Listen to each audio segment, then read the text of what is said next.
Emmanuel Gauvin qui va nous parler avec un joli titre, je trouve. Peut-on être transhumaniste, Bonjour. technocritique? Vas-y, Bonjour, est-ce que vous m'entendez bien? on t'entend parfaitement. On t'entend parfaitement. Très bien, très bien. Du coup, oui, alors, bon, avec un peu de retard, du coup, on commence, il est moins 10, donc je vais essayer de finir à 5. Oui, donc c'est une question. En fait, plutôt que de parler de généralité ou de théorie, je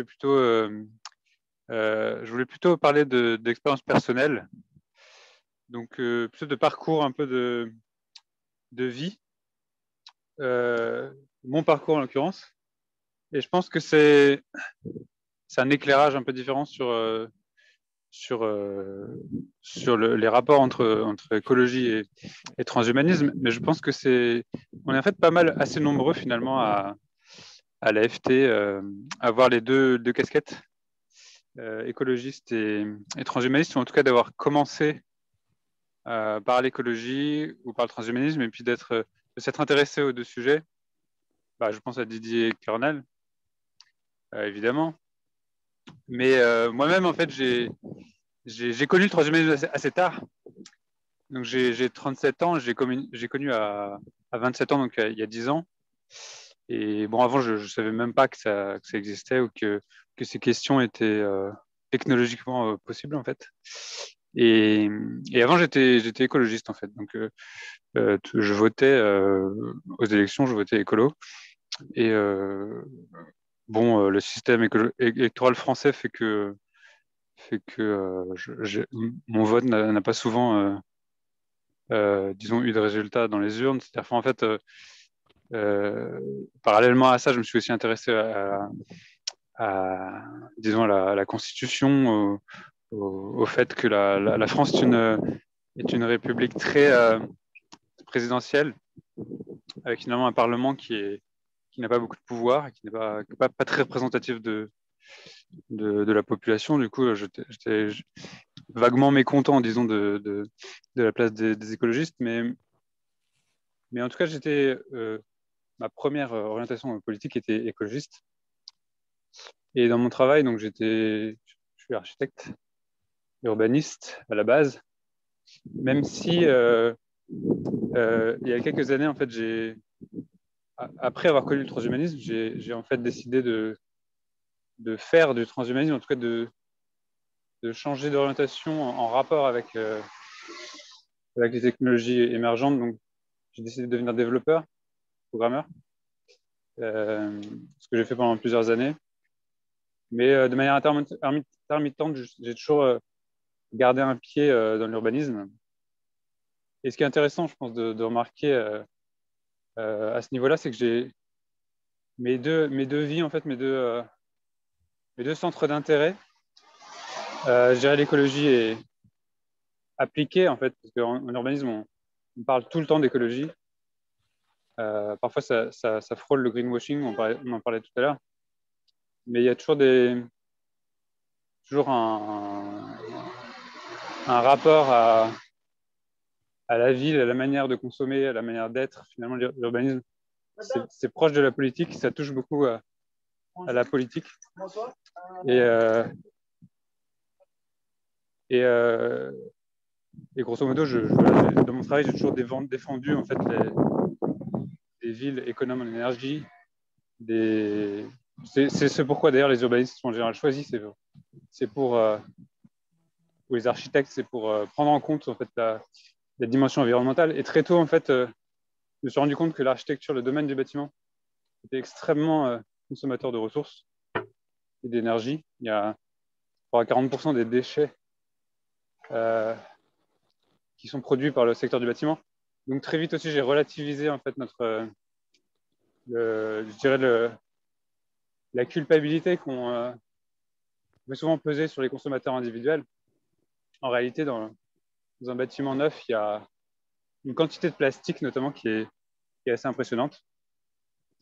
Du coup, tous ces sujets ont fait que j'ai souvent eu une approche plutôt assez critique, en fait, assez low cost, low tech, en fait, de l'urbanisme ou de l'architecture en général.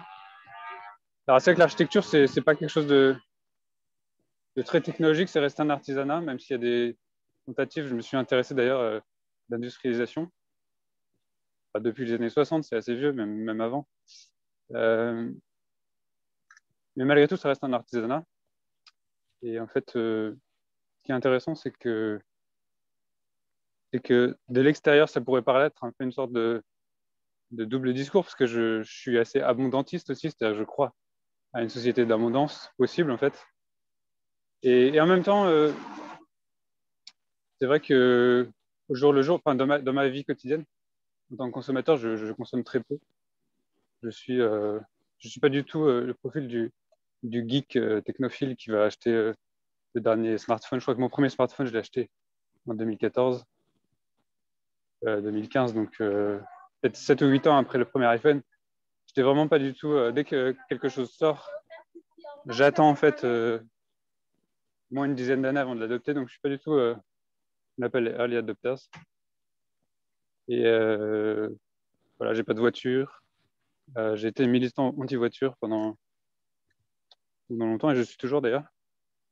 Et je pense que l'exemple de la voiture d'ailleurs c'est assez représentatif, c'est-à-dire que ça a été vu comme un progrès en fait à partir des années 10-20, pendant un siècle à peu près. Et depuis peu en fait, enfin depuis déjà pas mal de temps en fait selon les pays, mais on se dit bah, peut-être que c'est un progrès pour pas mal de choses, mais finalement le progrès n'est pas universel, c'est-à-dire que ce qu'on a gagné, on peut aussi le perdre d'un autre côté. Et c'est ce que disent souvent en fait les technocritiques par rapport au transhumanisme. C'est en fait les ordinateurs nous apportent quelque chose, mais aussi nous retirent quelque chose en fait. Les ordinateurs ou autre chose d'ailleurs, ou les nouveaux médicaments ou les progrès scientifiques en général, nous retirent en fait des choses et nous aliènent. Et pour la voiture, je partage totalement cet avis en fait, c'est-à-dire que je, je, je, je distingue vraiment plusieurs progrès, plusieurs choses, en fait, plusieurs technologies. Pour moi, il n'y a pas de. Il faut être critique, en fait. C'est à nous, en fait, même j'ai envie de dire, euh, d'être les plus critiques, en fait, par rapport aux nouvelles technologies et ne pas dire tout ce qui est nouveau est forcément bien. Je pense que c'est aussi je pense, une des pistes, en fait, qui pourrait expliquer pourquoi il y a autant d'écologistes qui sont transhumanistes ou autant de transhumanistes qui sont écologistes, en tout cas qui s'intéressent à l'environnement. C'est parce qu'en fait, je pense qu'à la base du discours écolo, il y a cette volonté en fait de réfléchir en fait de reprendre en fait le modèle de consommation à la base et de se dire est-ce qu'on a besoin en fait, de tout ça. Et je crois que le transhumanisme en fait c'est aussi un discours critique finalement de est-ce qu'on est en train de s'intéresser aux choses les plus intéressantes et est-ce qu'il ne faut pas finalement choisir, orienter, comme ce que disait Florentin, orienter la production au lieu de partir du principe de, disons, bah, je consomme ce que j'ai envie de consommer de manière un peu aveugle, je suis le principe de plaisir. Réfléchir un peu de manière globale et se dire, est-ce que ce que je fais, ce qui m'apporte de la satisfaction individuelle, est-ce que c'est bon pour la société en général? Et est-ce que j'ai envie de ça finalement? Et je pense que du coup, ça part d'une démarche qui est relativement similaire. Et voilà. Et une dernière chose que je voulais dire à propos de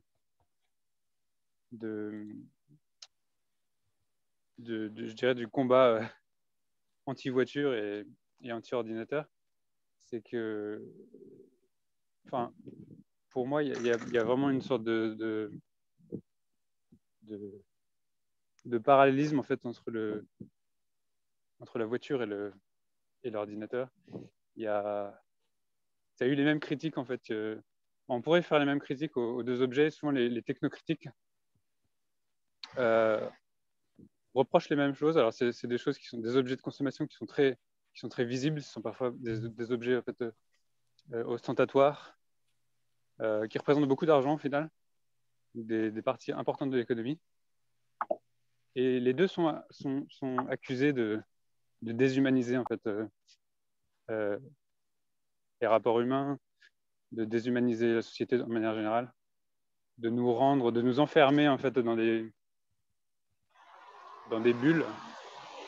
Et c'est assez vrai d'ailleurs. Enfin, je trouve que c'est vrai en tout cas pour la voiture. Je trouve que c'est plus vrai pour la voiture que pour l'ordinateur. Et en même temps, ce genre de discours est assez comment dire, facile à pervertir. C'est-à-dire qu'on peut dire une chose et son contraire. C'est-à-dire qu'on peut dire que la voiture relie, on peut dire que l'ordinateur relie. Vous entendez autour de moi, il y a des voitures qui passent. Ça apporte beaucoup de nuisances en fait. Ça apporte beaucoup de choses positives, beaucoup de choses négatives. Et c'est très difficile en fait comment dire, d'interdire ou de vouloir canaliser ce genre de choses qui ont un intérêt en fait évident. Et pour certaines personnes, pour la majorité en général, et qui transforment complètement en fait la manière qu'on a d'être au monde. Et voilà, si j'ai quelque chose à dire, c'est évidemment abandonner votre voiture, ça ne sert à rien. C'est une perte d'argent. C'est des centaines d'euros qu'on met chaque mois dans une voiture. On pourrait les mettre dans la recherche anti-vieillissement, par exemple. Mais comment dire, c'est aussi des évolutions qui sont sur le long terme, qui sont très lentes, qui prennent du temps. Et je pense que c'est en tant que transhumaniste, on peut aussi comment dire s'exprimer sur d'autres technologies en fait, et pas uniquement sur les fameuses NBIC, mais sur le progrès en général en fait, ce qui est appelé progrès, et ce qui est parfois en fait un peu en retour en arrière. Pour moi en tout cas, la voiture c'est vraiment une sorte d'exosquelette, donc c'est assez proche d'une technologie transhumaniste, on pourrait dire. C'est une extension de soi-même, c'est quelque chose qui protège, qui augmente la vitesse. Ça reste un outil, c'est pas vraiment le corps humain, mais malgré tout, ça ressemble en fait à une technologie transhumaniste. Vu de l'extérieur, en tout cas, on pourrait dire c'est une prothèse en fait, géante. Ça ressemble à ce que les Japonais, ce qu'il y a dans les fictions japonaises, les mechas. C'est une sorte de bestiole énorme en fait. Vous rentrez dedans et vous pouvez être beaucoup plus fort, beaucoup plus rapide. Mais en même temps, vous générez des nuisances, de la pollution, une violence dans l'espace public. Donc je pense que, quelque part, est-ce que la détestation du transhumanisme ne vient pas aussi de ces progrès, je dis ça entre guillemets, ce qui a été présenté comme des progrès,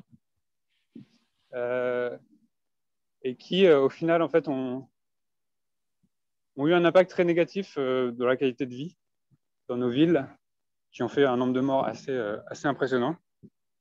Le nombre de morts dû à la voiture, c'est vraiment quelque chose qui se rapproche des guerres. Hein. C'était autour de 20 000 morts par an, je pense, dans les années 70. Emmanuel, est-ce que tu peux arriver à la conclusion, peut-être? Oui. Donc voilà, c'était juste pour dire, pour faire ce parallèle un peu entre les progrès passés et les progrès actuels, et puis dire que voilà, la notion de progrès est sujette à caution, et d'autant plus importante pour nous qu'on se définit comme techno-progressiste. Donc avant de se définir comme techno-progressiste, il faudrait vraiment arriver à définir le progrès. Voilà. Ok. Merci Emmanuel pour cette intervention différente avec des aspects intimistes et avec le bruit des voitures à l'arrière Et moi, je ne renoncerai pas à ma voiture puisque je n'en ai pas. Donc, et je ne vois pas de questions ici à Emmanuel, mais si vous avez des questions, vous pouvez les poser dans… Ah si, voilà une, et ce sera la seule, et tu n'as que 15 secondes pour répondre. Comment penses-tu que les transhumanistes peuvent mettre des propositions pour assurer la transition vers le sans voiture? Alors, je pense malheureusement que c'est très différent, c'est des domaines différents. Je pense qu'on ne peut pas s'intéresser à tout non plus. Je pense que non, ça n'a rien à voir malheureusement avec le transhumanisme. Et- alors, si on accorde plus d'importance à la vie humaine, à la santé, je pense que, mais c'est une tendance globale. Je pense qu'on va se rendre compte que la voiture est un désastre à bien des aspects, à bien des égards. Et puis voilà, c'est tout. Donc, je pense vraiment pas qu'il y a de rapport. D'ailleurs, mes deux activités militantes ne se touchent pas du tout. Non, non, non, Ne mais se la question retrouvent pas. c'était comment vois-tu la transition, mais peut-être que tu peux, j'ai mal peut-être exprimé la question, tu peux répondre dans le chat éventuellement aussi. Merci encore Emmanuel, et donc c'est maintenant la dernière intervention avant les groupes de travail. Dernière intervention qui va être faite par Mathias. Et je vous demande déjà, parce que le passage dans les groupes de travail, ça n'est pas quelque chose de facile, de